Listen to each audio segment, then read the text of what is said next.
You're listening to Victory Baliwag. We hope that this message encourages you today.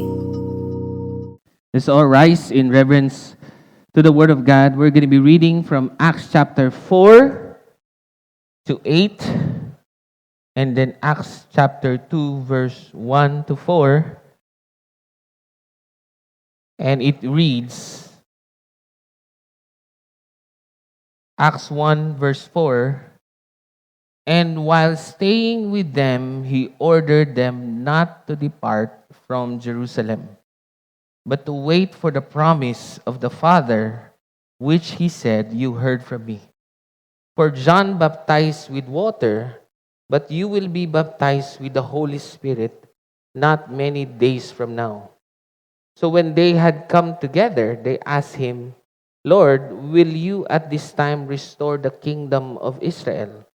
And he said to them, "It is not for you to know times or seasons that the Father has fixed by his own authority, but you will receive power when the Holy Spirit has come upon you, and you will be my witnesses in Jerusalem and in all Judea and Samaria and to the end of the earth." Acts 2, verse 1, "When the day of Pentecost arrived, they were all together in one place. And suddenly there came from heaven a sound like a mighty rushing wind, and it filled the house where they were sitting. And divided tongues as of fire appeared to them and rested on each of them. And they were all filled with the Holy Spirit and began to speak in other tongues as the Spirit gave them utterance." Let us pray. Lord, thank you for your word. Lord, because of the Holy Spirit, what we do on Sundays is not a ritual, but like what John Roy said, you're breathing new life in us. Not just so that we will have new life, but even a new beginning, a new purpose, a new vision for this coming week and beyond. Lord, speak to us in Jesus' name. Amen and amen. Go ahead, take your seat. Namiss ko po kayong lahat. Ako na po unang babate. Happy Valentine's. Okay? Feb 1 na po ngayon eh. So, happy puso sa ating mga katabi. Bakit ba ako nawala? Halos siguro 3 weeks yata ako nawala. Nag-iikot po kasi ako kasi missions po yung topic. Makakati po yung mga paa ng mga taga-Baliwag. Kaya we're imparting, no? Not just teaching on missions, but really doing missions. Tapos itong last Sunday naman, salamat po sa inyo, yung Board of Elders of Bulacan po, had an 8-day, 5-year planning. Grabe, no? 8 araw kami magkakasama. Hanggat hindi lumalabas yung puting usok, hindi kami humihinto. So, na-appreciate po namin. Kasama rin namin yung mga bata. Merong tuwing nagmi-meeting kami, meron ding prayer meeting yung mga bata. Nakakatuwa. Naging close din yung... sobra akong grateful sa unity ng mga leaders natin. Pero somehow, may bago akong nakita. Yung unity ng next generation ay nakita, kaya naman importante po yung 8 araw. Nung umalis po ako 8 days ago, wala pa akong balbas eh. Ngayon, tumubo na. Matagal na pala yun. So, maraming salamat po. Okay, so, hindi pala, ito pa. Sabi mo sa katabi mo, unstoppable. Now, ito pong series na to, sorry, dumulas. Okay, nawala. Okay. Ito pong series na to ay hango sa Metro Manila traffic. Okay, sino sa inyo nakapag-drive ka na sa Maynila? Sino sa inyo excited ka pag nagda-drive ka sa Manila? Sana mahuli ka. Kaya po, pag nasa Maynila po kayo, malilito po kayo. At parang gano'n na rin ako. Although sumusunod naman po ako sa traffic. Natatawa si Rael kasi nung huli ko nahuli, kasama ko siya. So, pero di ba, ay, ewan ko, hindi ko na maintindihan kung anong gagawin ko sa traffic light. Kaya minsan, anong dapat? Pagka red, balik rin natin. Pag green, go. Pagka yellow, go faster. Yan, go faster. Tapos pag red, nahuli ka na, go anyway. De, joke lang. Biro lang, biro sumusunod ako. Kasama ko to. Pag hiningin lisensya, ganun. Sorry lang na sorry. Masunurin po. And alam ko, pangit na illustration yon, but it is supposed to be redeemed when it comes to world missions. Na may mga bansa, kamukha ng Cambodia, nag 10 days tayo noong December. Grabe, rooms and rooms of students. So go yun. May mga bansa. Dahil kasi seemingly, pwede namang mas nakakaangat ang Pilipinas sa Cambodia, sa ekonomiya, sa population. Kaya open sila sa atin. May mga bansa, yellow. Hindi bawal, pero mahirap mag-share. Ano yun? Mga first world countries. Mahirap mag-share, di tayo papansinin. Mukha kang walang pera. So, Pilipino. Ibig sabihin, yung Cambodia, go. Yung mga South Korea, mayayaman, Switzerland, go faster. Kahit parang ayaw, go faster. May mga bansa naman bawal talaga. China, North Korea.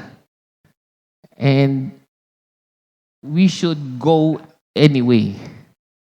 Okay? And yun yung point, no? This is a 6-week series na Unstoppable. Ang dulo nito ay Go Conference. After 6 weeks, Go Conference na po sa Mall of Asia Arena. The whole world in one room. Okay? Don't miss it. Bukas pa yata, may mga registration pa. Have faith to register. Ibang klase yun. This is not just like any other discipleship conference. Hindi. Ano to? World conference. The whole world. Kaya, Go conference. Kaya, Unstoppable. So, this is a preparation for that. Yan po siya. No, ano po ba yung unstoppable? And I want to say, dependence is unstoppable. Sabi mo sa katabi mo, dependence is unstoppable. Ano ba ibig sabihin nun? Di ba dapat pag unstoppable ka, wala kang dependence? Kunwari, si Alex Ayala. Kilala niyo ba si Alex Ayala? Yung nagpagawa ng Ayala Road. Hindi, yung Ayala, di ba? Unstoppable. So kung unstoppable ka, wala na. Gusto mo, number 1 ka nga eh, di ba? Wala dapat nakakaangat sa'yo. But dependence is unstoppable. Kung kilala niyo si Magnus Carlsen, kilala niyo ba si Magnus Carlsen? Yung gumawa ng Carlsen na inumin. Hindi. Yun yung number 1 chess player sa buong mundo. Wala nang mas nakakaangat sa kanya. May marami magrereklamo dito si LeBron James. Wala nagre-reklamo. Wala na nanonood ng basketball, no? Si Steph Curry, may nakakaangat pa ba sa kanya? Mayroon pa ba siyang dependence sa 3-point shooting? Wala na. Sige na nga, si Michael Jordan. Yung fadeaway niya, unstoppable. Second to none. Kapag unstoppable ka, people don't seem to depend on anything. But that is not so with the church. Jesus said, John 15:5, apart from me, you can do nothing. And I want to say, dependence is unstoppable. Dependence is unstoppable. Now, if the church is sending, it's depending. But if the church is not sending, it's ending. Ito, bigyan ko example,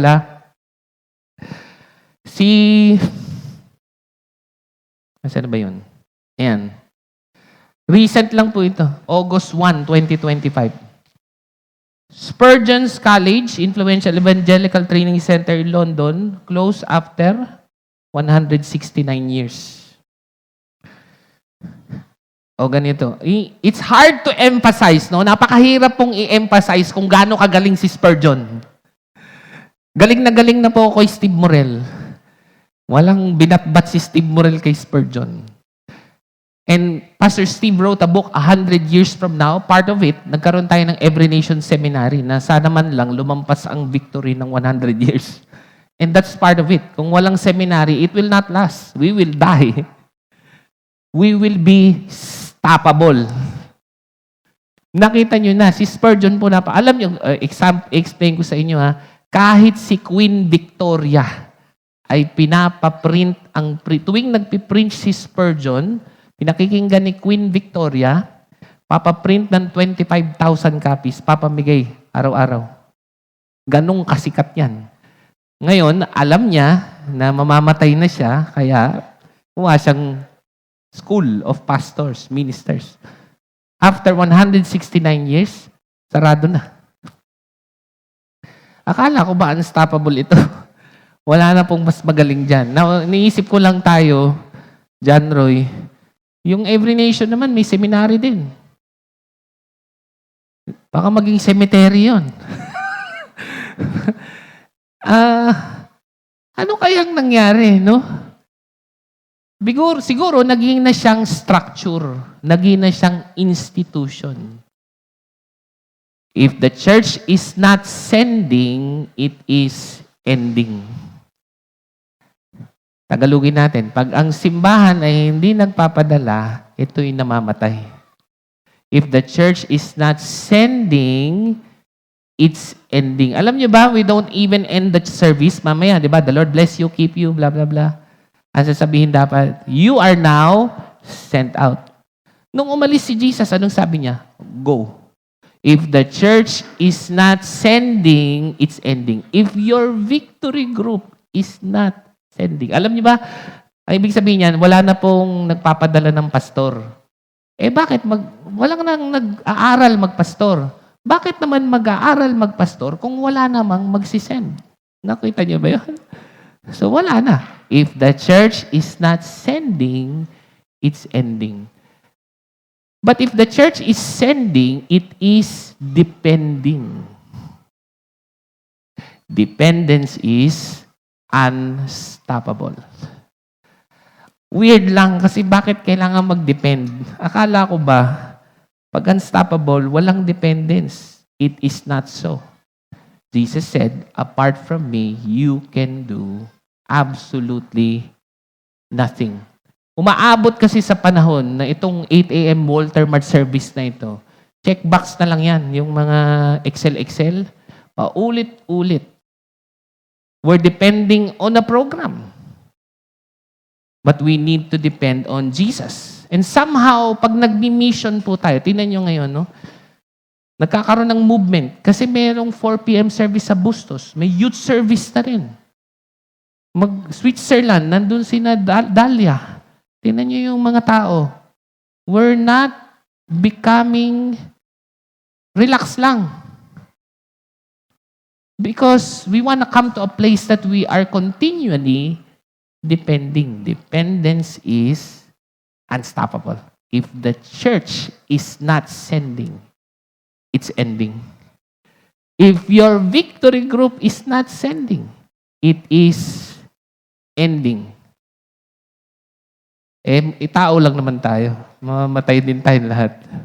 Hindi po pwedeng nakadepende lang lahat yan sa victory group leader. Hindi yan po pwedeng nakadepende lahat sa pastor.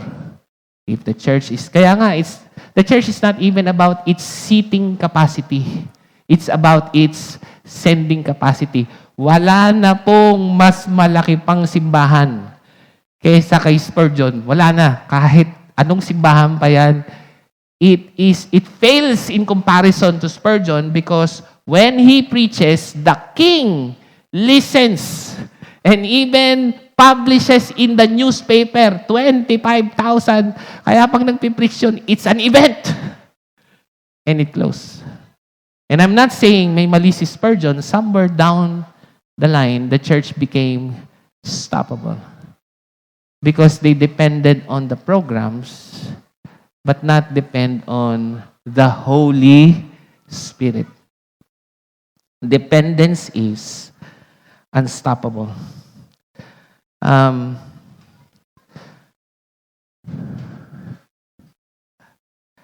Alam niyo po ba na sa Revelation 2:5, it says there, "Remember, therefore, from where you have fallen, repent and do the works you did at first. If not, I will come to you and remove your lampstand from its place unless you repent." So, sinong kausap ni Paul sa Revelation 2? Kamukha nung kina Spurgeon, the Church of Ephesians. Sinong pastor sa Ephesians? Yung pinamana niya kay Timothy. Yun mo, kagaling na leader, no? Pastor Timothy. Ang sabi, you have forgotten your first love. Yung Ephesians church, naging efficient. We don't want to be an efficient church. Kailangan ba efficient tayo? Alam mo, sobrang saya talaga. Nung nag-8-day planning kami, ina-expect ko may mga Excel kami, but after 23 churches, siguro naman may structure na yung Bulacan. Natuwa lang ako kay Pastor Eric kasi everyday nagpe-prayer meeting lang kami. Tapos doon lumalabas yung mga ideas. Sabi ko, tama na yung mga strategy na yan. Pati tayo mag-pray. Huwag po kayo nalilito. Ang ibig sabihin ng dependent, simple lang. Word of God, reflect on the Word, pray. Continually.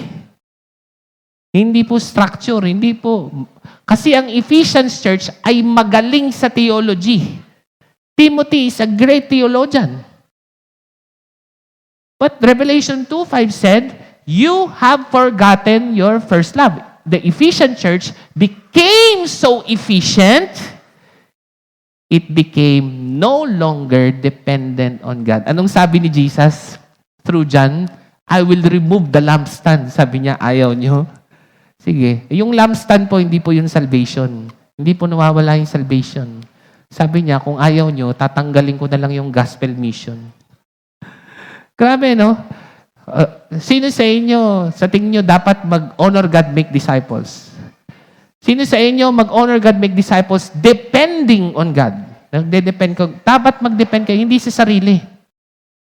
If the church is not sending, it's ending. But if it's sending, it's depending. So if there's no one going, what are you depending on? Yun ang malaking katanungan. So, sabi ni Jesus, alam nyo, kung ayaw nyo mag-honor God, make disciples, huwag nyo. Hindi sa inyo, sa Ephesian Church, sa Revelation 2:5, basahin ninyo, I will remove the lampstand. Nabutan nyo pa ba yung yung left behind na mga palabas dati? Sino nakapanood nun? Left behind yung pag pinapanood na may iwan tayo, magsisi na tayo. Ganun, no? Alam mo, nung nabasa ko tong Revelation 2, mas natakot ako hindi ma-left behind, kung hindi ma-left out sa purposes ni God. Huwag mo kayo matakot sa impyerno, hindi nawawala yung salvation. Ang mas katakutan nyo ay ito, that you will not be left behind, but you will be left out of the purposes of God because we stop depending on the Holy Spirit. We will be stoppable if we stop depending. Apart from Jesus and the Holy Spirit, you can do nothing. Kaya sabihin mo sa katabi mo, dependence is unstoppable. Sabihin mo sa kanya. Sabihin mo sa kanya, you are unstoppable. Ang mahirap pa po kasi sa ganito, mga kapatid. Hindi ni-rebuke ni Jesus sa Revelation to yung Ephesian church na kasalanan ng self-reliance. Masama bang maging self-reliant?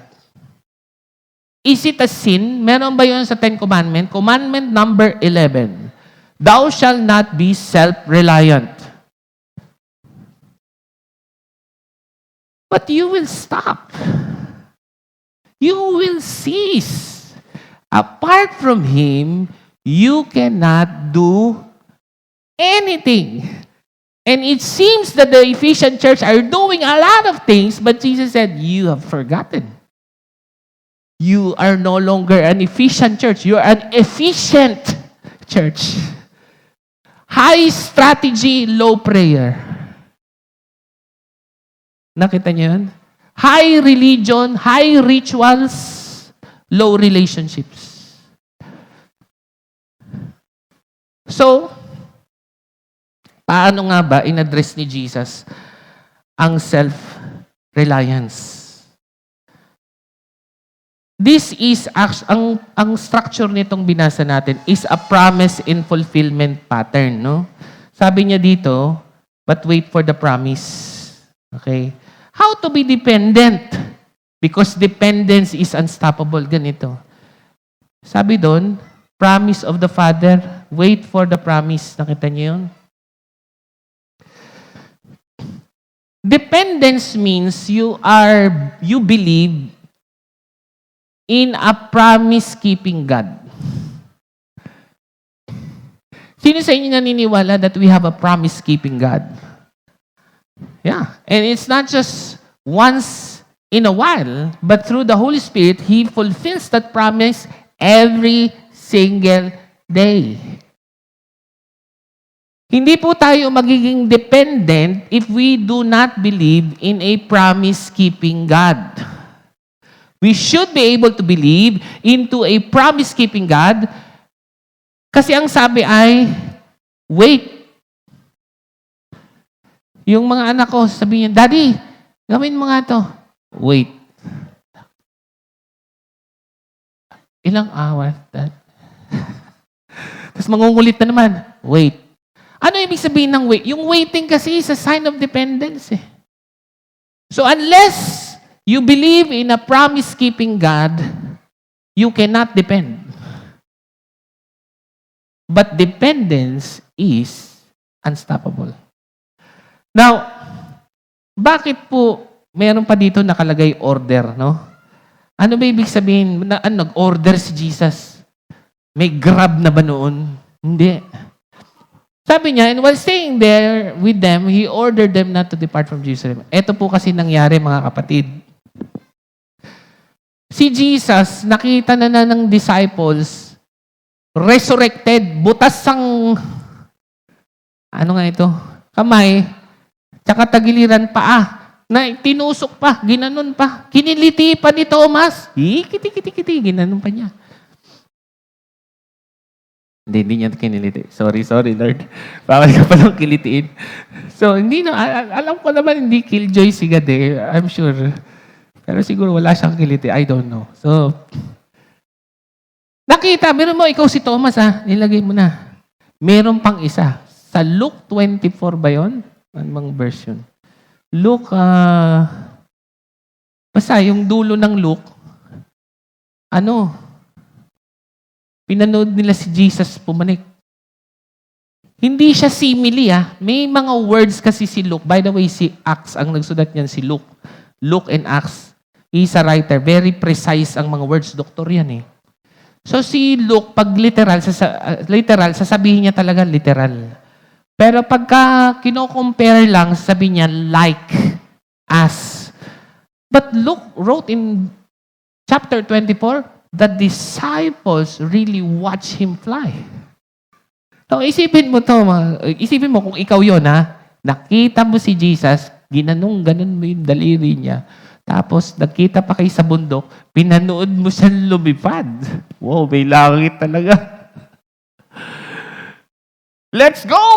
Diba? Lahat na. Kahit sino talaga sabi, no. Nakita ko.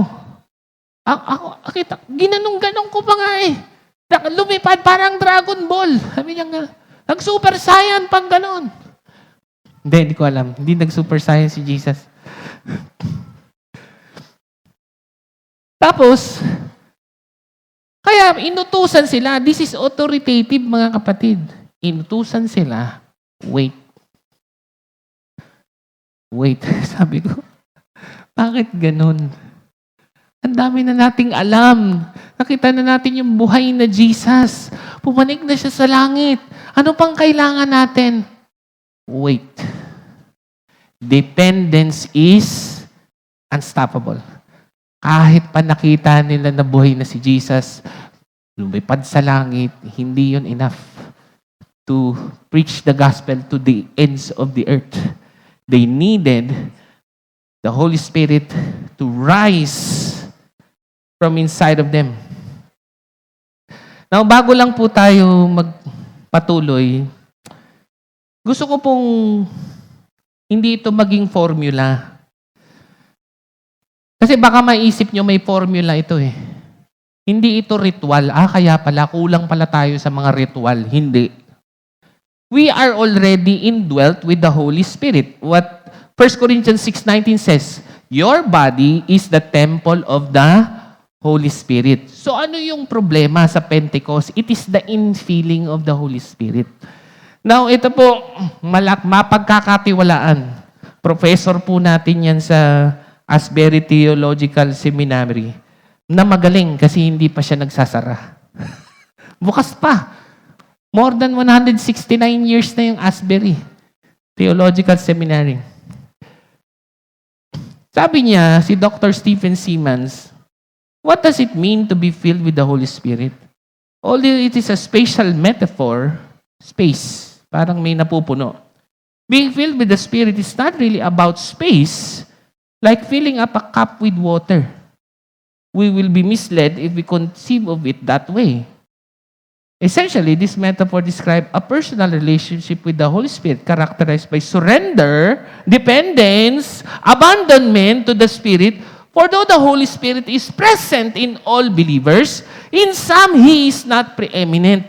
Though He is resident, He is not president. Dependence is unstoppable. Mukha bang may Holy Spirit yung... Sino sa inyo yung katabi mo, mukha namang may Holy Spirit? Yung iba, anong laman niyang katabi mo? Sobra naman kayo. Masamang espiritu yan. Ganun ba? Hindi. Sobra naman kayo. Ang tagal na nating nagpipreach dito. Meron yan. Sino sa'yo naniniwala? Yung katabi mo, mukhang may Holy Spirit talaga. Meron. Yes. Yung iba talaga doon, ayaw. Oh. Wala masasamang espiritu po ito, Pastor. Hindi. Meron lahat yan. Anong problema talaga? Yung infilling, hindi yung filled. Paano mo nalaman na may infilling ka ng Holy Spirit? The Holy Spirit is resident. Dependence is unstoppable. Ba't humihinto? Kasi minsan, yung simbahan, hindi na president yung Holy Spirit. Ganito, tinan niyo yung mga prayer natin. Ang prayer natin, Lord, ito po mga gusto namin. Pwede niyo po ba kaming tulungan? Huh? Utusan mo si God? Ngayon, tingnan niyo, gusto niyo ba talaga tulungan kayo ni God? Sa mga plano niyo, talaga? Sa mga plano niyo, tutulungan kayo ni God? Oh, what an honor that we could actually be included in the eternal, unstoppable plans of God. Dami natin pinagdadasal. But have we prayed, Lord, make me more dependent on the Holy Spirit. Lord, I surrender to you my agendas. For these things stops. Lord, look at your lives. How much of it did you just plan on your own? What was the result? Hello? For a change, why not be dependent on the Holy Spirit? Balikan natin yung verse.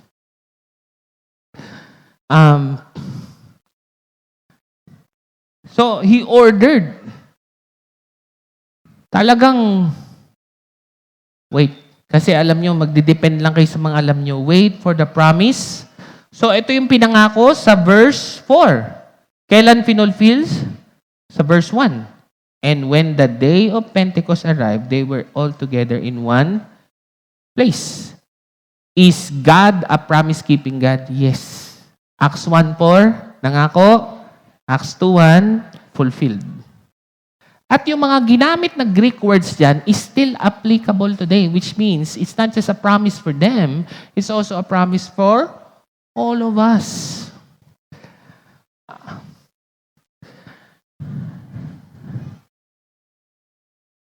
At bago po magsimula ang misyon ng Diyos, kailangan po ng ignition. Di ba? Sino sa inyo, you wanna bring the gospel to the ends of the earth? Di ba? Kailangan buksan mo. Start your engine. Boom!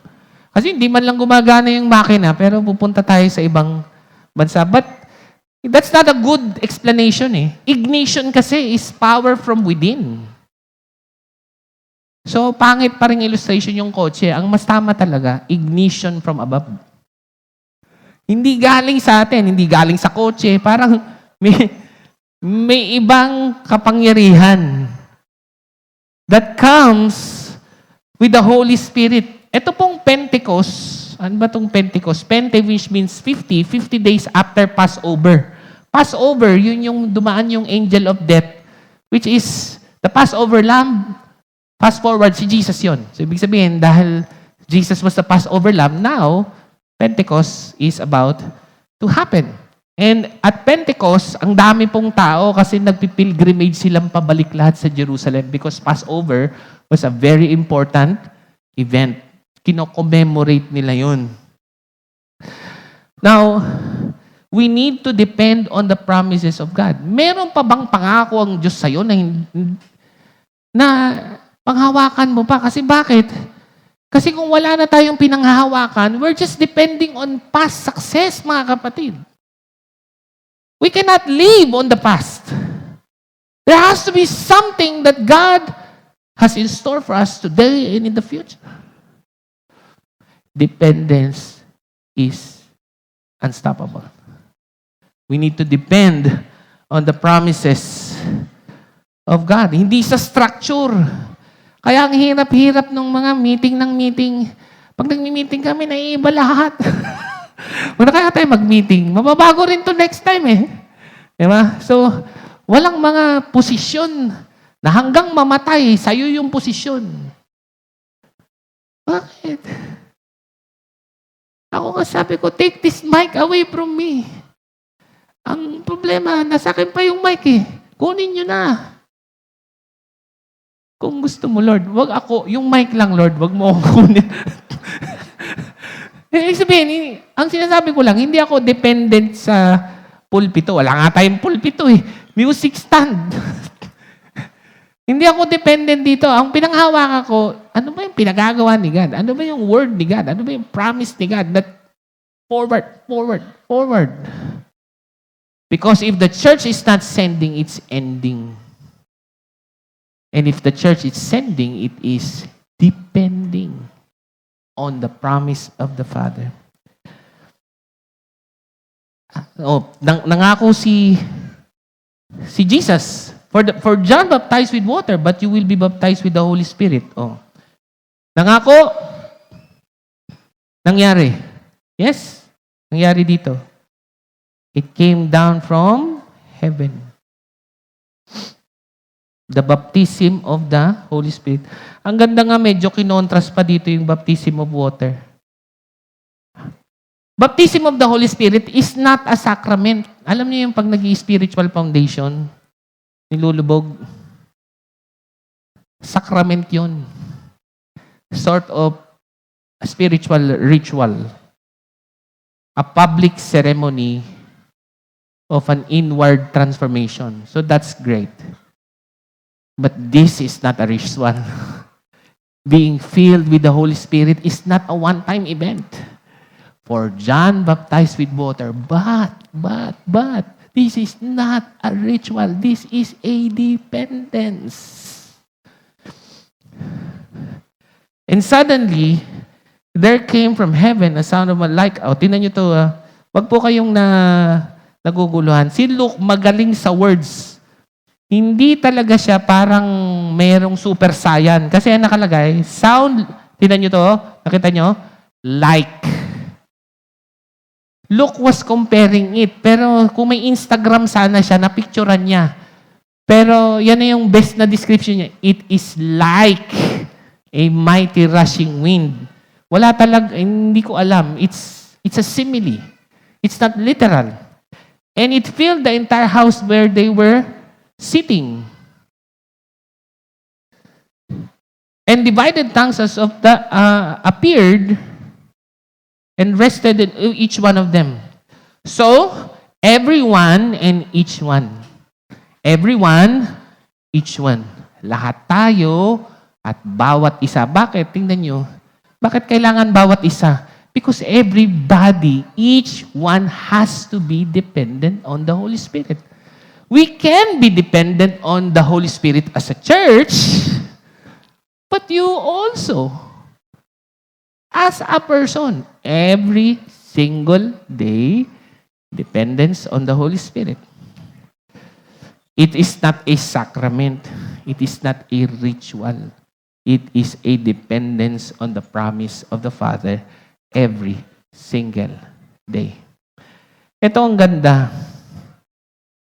So when they had come together, they asked him, Lord, will you at this time restore the kingdom of Israel? Sabi niya, it is not for you.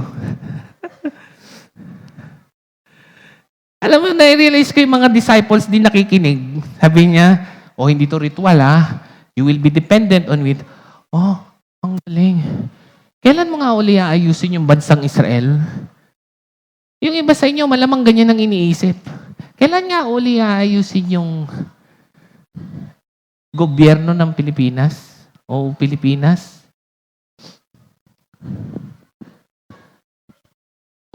Sabi ni Jesus, it is not for you to know. You wanna know. Alam niyo ba kung bakit you wanna know? Because you do not want to depend. You cannot know everything. People even pretend to know everything. They will comment in all of the posts. Nakikita niyo po ba akong nagko-comment sa mga ganyan? Marami kayong comment kasi marami kayong alam. And that is not a problem. It becomes a problem when you are no longer dependent. Mahirap ang maraming alam. At nagmamaalam-maalaman kasi ang mangyayari, you will be dependent on yourself. Ba't di na lang kayo mag-pray? Mag-pray natin yung bansa natin. It is not for you. Ang dami nating pinagpipray, no? Kailan kaya marirestore ang mga bagay-bagay? Ma-restore ang justice sa Pilipinas, ang fairness. Restore marriages. Restore relationship with children. With friends. Marirestore yung peace of mind ko. Marirestore ang health. Lord, gagaling pa ba ako? Lord, kailan mababalik ang lahat ng nawala kong oportunidad?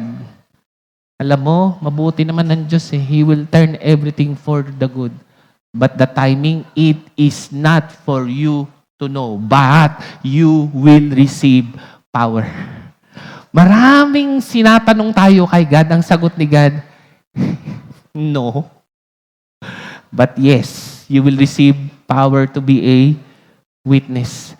Alam mo, ang maganda, we need to receive God's no to accept His yes.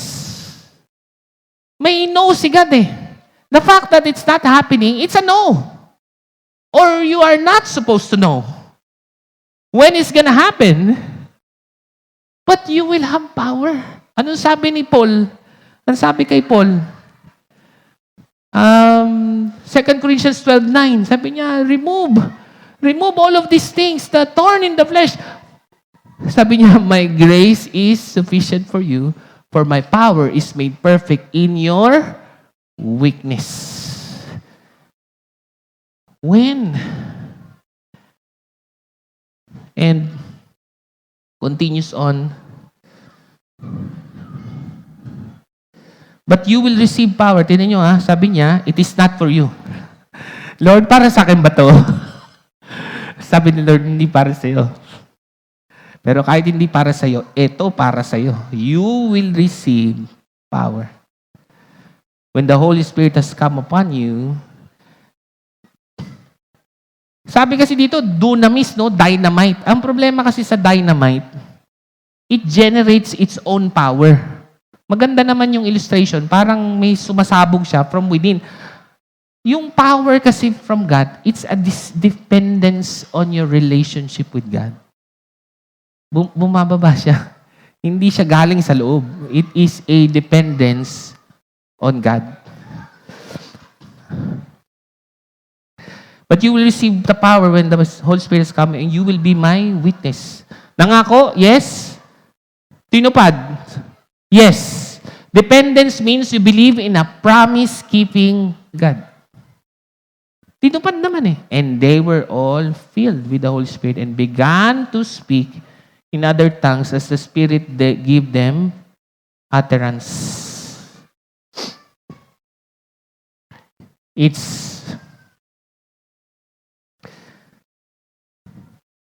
It's a promise that is fulfilled. It is a promise to be fulfilled for you today. Dependence is unstoppable. If the church is not sending, it's ending. But if it's sending, it is actually depending. That's what makes all of this unstoppable. Actually, ito pang ang utterance. Tinignan ko yung Greek word nito. Solemn words. Solemn words. Calm word. Solemn. Utterance in Greek is solemn words. Ang lumabas sa kanila, hindi sila, minsan kasi nakakapanood ako sa YouTube, parang galit yung mga apostles. Ganon. Hindi ganon. Utterance in Greek is solemn. Merong calm spirit to proclaim what Jesus wants to be proclaimed. At ano pa nangyari? You will receive power when the Holy Spirit has come upon you. Tingnan nyo, it comes upon us. You do not get it. It comes on you. And you will be my witnesses. You are not your witness. You are His witness. Because you are dependent on Him. You're not dependent on your witness. Kaya, ito pong Acts 1:8 is an outline of the whole of the book of Acts. Babalik tayo dyan for the whole of 6 weeks. Because that is what it's about. You will receive power, you will become a witness in Judea, in Samaria, to the ends of the earth. It's expanding. Actually, pag binasa niyo yung Acts 28, it's Paul's journey to Rome. But it was cut short.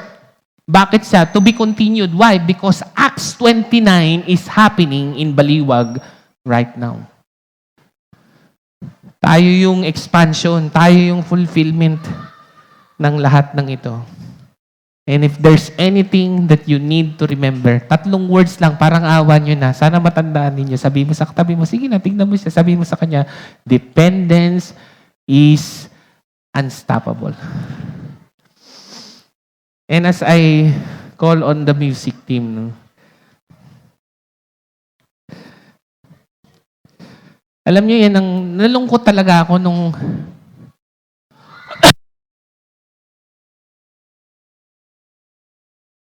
hello. Nalungkot talaga ako nung nakita ko nagsara yung Spurgeon School. Nakikita niyo ba? Kahit sa mga pastor, hanggang ngayon, kino-quote pa nila si Spurgeon. Sarado na. Parang, galing nito ah. Wala na tayong pag-asa. Siguro, nangangarap na lang kayo ng gising, pero darating talaga yung time, wala tayong lahat. Ang iniisip ko, bakit ganon? Para saan lahat ito? Mawawala rin pala lahat. And now you begin to realize you cannot do anything. Apart from Him, you cannot do anything. Kahit tayo ka pa ng seminaryo, kahit ikaw pa pinakamagaling na pastor sa buong mundo, if we are not dependent on the Holy Spirit, we will stop. But dependence makes us unstoppable because we believe in a promise-keeping God. Kaya, marami kaming ginagawa. Araw-araw, nagpe-prayer meeting kami ng mga Board of Elders sa Bulacan. Tapos napansin ko lang yung mga anak namin, syempre hindi sila kasali doon. Basta hindi nila kaya, hindi sila interesado sa mga pinag-uusapan. Tapos nakikita lang namin sila na lagi silang nagpe-prayer meeting din. Alam mo nga pinag-uusapan nila? Nahirapan ako mag-victory group kasi yung tatay ko yung pastor. Nahirapan ako ikwento yung mga mali niya. Totoo, yung mga pinag-uusapan nila. Ganun ba, anak? Okay lang, kwento mo na. Wala namang problema eh. So, pero alam niyo kung nung nakita ko, maawain si God doon. Nalungkot talaga ako eh, nagsara yung Spurgeon School. Si Tim Keller, sobrang favorite yun, Dr. Keller, patay na. Merong isang campus ang New York Presbyterian Church. Sarado na ngayon, nakita ko lang din. Sabi ko, oh my God. Ang gagaling ng mga pastor na to. Ba't wala na lahat? Tapos napansin, tinanong namin yung mga bata, anong highlight ninyo sa ating mahabang planning? Ang appreciate daw nila yung gabi-gabi daw kami nagpe-prayer meeting. Kasi may sarili rin silang victory group. Alam mo, na-realize ko, this church will not end. Because even as you see, low structure, high prayer, it's unstoppable even to the next generation. Come on, palakpakan nyo naman sila. In order for us to be unstoppable, no? Why don't you go ahead and just reflect on this? Bigyan ko lang kayo mga 2 minutes lang. Just go ahead and reflect. What are the areas of my life that I need to depend on the promise of the Holy Spirit? Why don't you just bow your head? Allow the Holy Spirit to give you thoughts, speak to you, reflect on the question. What are the areas of my life that I need to depend on the promise of the Holy Spirit? Why don't we all stand and pray, Lord, as we sing about how you move? Why don't we just raise up our hands? Lord God, when will you restore our marriages? When will you restore our nation? When will you restore our families? When will you restore our health? When? And even the Holy Spirit speaks to each one of you, my grace is made perfect in your weakness. The Holy Spirit speaks to you, dependence makes you unstoppable. Lord, it is not for us to know. Lord, even though you said we could not know, Lord, we will receive power. Lord, we even depend on the Holy Spirit even right now. Lord, as we sing these songs, may the Holy Spirit come upon each one of us again. In Jesus' name, amen and amen. Thank you for listening to Victory Baliwag Podcast.